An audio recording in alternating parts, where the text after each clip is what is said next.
сархати хабарҳо. баъд аз Русия сафарбарӣ ё мобилизатсия ба артиши Беларус, боздошти ду духтари наврас дар Исфара барои шиканҷаи якамсолашон. пойгоҳи 201 Русия барои артиши Тоҷикистон мутахассис омода мекунад.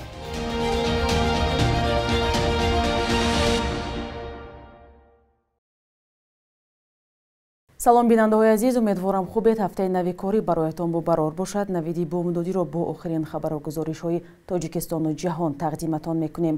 имрӯз 9 январ аст. мухолифони ҳукумати Беларус мегӯянд эҳтимол аст рӯзҳои наздик сафарбарии нерӯҳои захиравӣ ба артиши ин кишвар оғоз шавад. Павел Латушко, як мухолифи ҳукумати Лукашенко, мегӯяд амалан ҳама чиз барои сафарбарӣ ба артиш омода шудааст. ӯ дар суҳбат бо расонаҳои олмонӣ гуфтааст, ки аз аксар кормандони вазорати умури дохилии Беларус шиносномаҳояшонро гирифтанд, то ба хориҷи кишвар рафта натавонанд. замони ахир ба гуфтаи ӯ ҳузури низомиёни Русия дар Беларус афзоиш ёфтааст. Александр Лукашенко, раҳбари худкомаи Беларус, аз шарикони наздики Владимир Путин президенти Русия аст. мақомоти Украина борҳо гуфтанд, эҳтимол Лукашенко вориди ҷанг бо Украина шавад. Русия, ки охири моҳи феврали соли гузашта ба Украина ҳамла кард, ба пешравии назаррасе ноил нашудааст. мақомоти украинӣ мегӯянд эҳтимол худи Русия низ бори дигар сафарбарии нерӯҳои захиравӣ ба артишро оғоз кунад ва то 500 000 нафари дигарро ҷалб намояд. дар охири соли гузашта Русия беш аз 300 000 нафарро ба артиш ҷалб кард, ки ба гуфтаи мақомоти украинӣ садҳо нафари онҳо кушта ва маҷрӯҳ шуданд. дар пайи вазорати корҳои хориҷии Тоҷикистон, Доцитони Кул ҳам ширкати шаҳрвандони кишварро дар эътирозҳои моҳи январи соли 2022 дар Қазоқистон рад кард. Доцитони Кули Қазоқистон 5 январи имсол гуфт, дар бетартибиҳои моҳи январи соли гузашта дар ин кишвар, ки боис ба хунрезӣ шуд, хориҷиҳо аз ҷумла шаҳрвандони Тоҷикистон иштирок доштанд.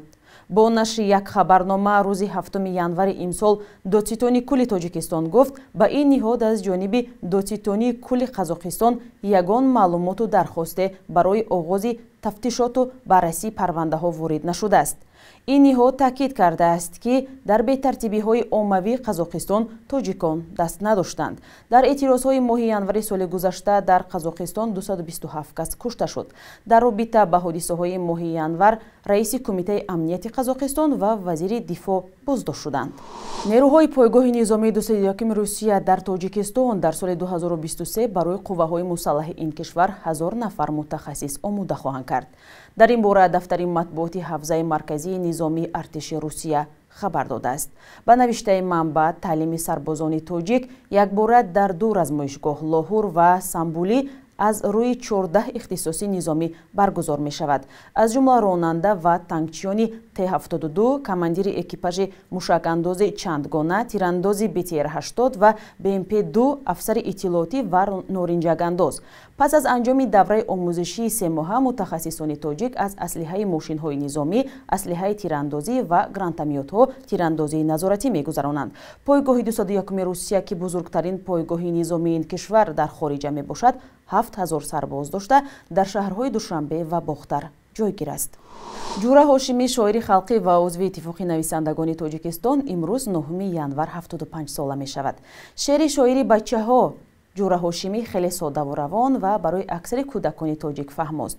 осори ӯ ба таври васеъ дар китобҳои дарсӣ ва маводи таълимӣ истифода мешавад. ӯ соли 2012 барои ашъори тоза нашраш барои кӯдакону хурдсолон сазовори ҷоизаи рӯдакӣ гардида буд. дар остонаи зодрӯзи шоири бачаҳо ҷура Ҳошимӣ ба суроғи ӯ рафтем ва дар як суҳбати ихтисосӣ нахуст пурсидем, ки ба пешвози 75 солагиаш чӣ гуна омодагӣ гирифтааст. ҷашне ё нашри китобе дар нақша ҳаст?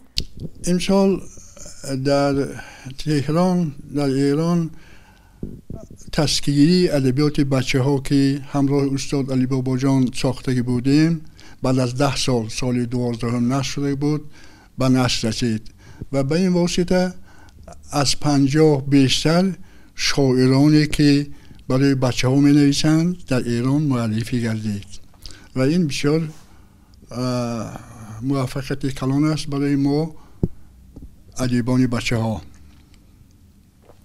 دیگر این سال یک کتاب من با نام مشق حساب کتاب سال اعلان شد. جای کتاب سال اعلان شد که این هم یک خب موفقیتی ایجادکار است. دیگر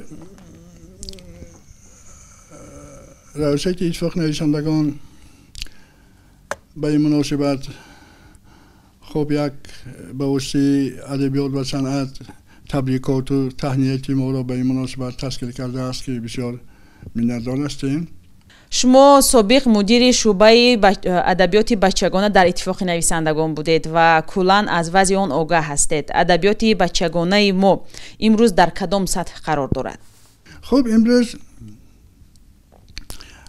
نویسنده های بسیار معروف ما نسیم رجب و صفیه ناصر که نویسنده های بسیار سابقه داری بچه ها هستند و هریشان هم امروز از 80 گذشتن قریبی 90 ساله میشن و وقتی ما خب در سری کار هستند و در سری ایجاد هستند و قریب 50 نفر امروز من حالی گفتم قریب 60 نفر از 50 نفر زیاد در و امروز قریب 50 نفر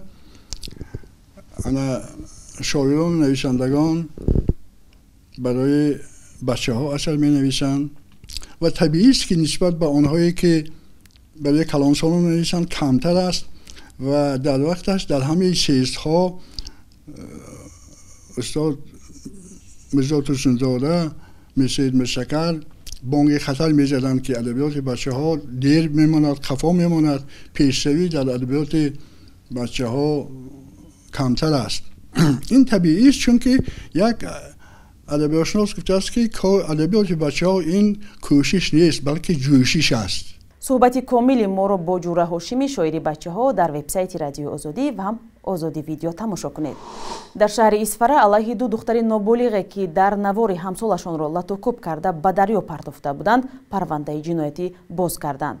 آنها با گمان اوباشی و غارتگری بازداشت شدند. نوار آزار یک دختر نورس از سوی دو همسالش ماه دکبر در شبکه‌های اجتماعی سر و صدای زیادی برپا کرد. مقامات میلیسای شهر اسفره در گزارش اخیراً قضیه را به تفصیل شرح داده گفتند دختران با این راه برای سرکشی همسالشان از اجرای دستور آنها او را جزا دادند. سبب دیگری مورد لطوکوب قرار دادن دختر نورس پسری بوده است که گویا با گناه او کارش به میلیسا افتاده است.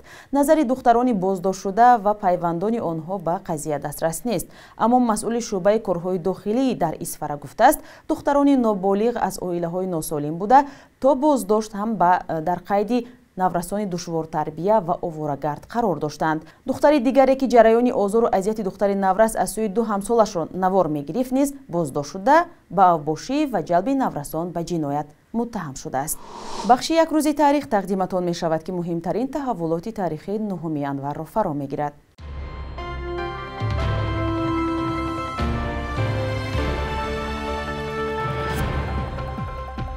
شهر بسیار ملتی بخارا روزهای 9 تا 11 ینور سال 1910 مرکز بی‌نظمی‌ها و زدوخوردهای میان ساکنان سنی و شیعه مذهبی محلی گردید. بهانه شروع اختلاف‌ها که باعث کشته شدن صدها ساکن سنی و شیعه مذهب گردید، عصبانیت از اجرای آشکارای مراسم عاشورای شیعه‌ها در بخارا بود، ولی صدرالدین عینی و بسیار تاریخ‌شناسان این حادثه‌ها را فتنه و بلوای نزدیکان امیر عبدالاحد نامیدند که با هدف از قدرت دور کردن مقامداران شیعه مذهب تشکیل کرده شد.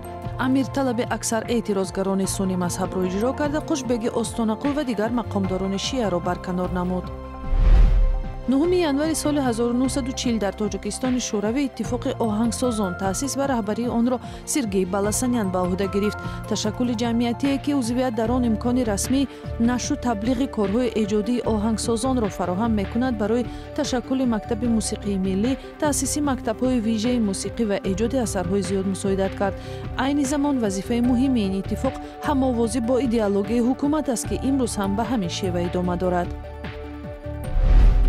9 ینور سال 1948 شاعر کودکان جوره هاشمی تولد شده است که برای رشد شعر اطفال تاجیک زحمت زیاد کشیده است. مؤلف مجموعه‌های افتابک، من الفبا می‌خوانم، نینی به پا شد، کلچه چرا شیرین است و دیگرها میباشد. مشاور بخش ادبیات کودکان و نورسان اتفاق نویسندگان تاجیکستان است. بانک ملی تاجیکستان قربی رسمی اسعار خارجی را نسبت به پول ملی سامانی برای امروز چنین تعیین کرده است.